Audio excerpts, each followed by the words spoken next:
સાબર નદીના કાંઠાના શુરાતન ખમીર અને ખાનદાની ખૂટ્યા નહોતા એ વખતની આ વાત છે.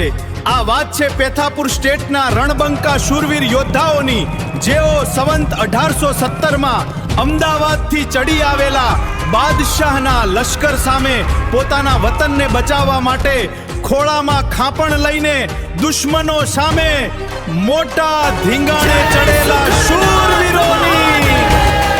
રણબંકા શૂરવીર ભોજભા ડાભી અને તેમના મિત્ર જગન્નાથજી ઠાકોર, જેઓએ રણ મેદાનમાં દુશ્મનોને છઠ્ઠીનું ધાવણ યાદ દેવડાવ્યું હતા.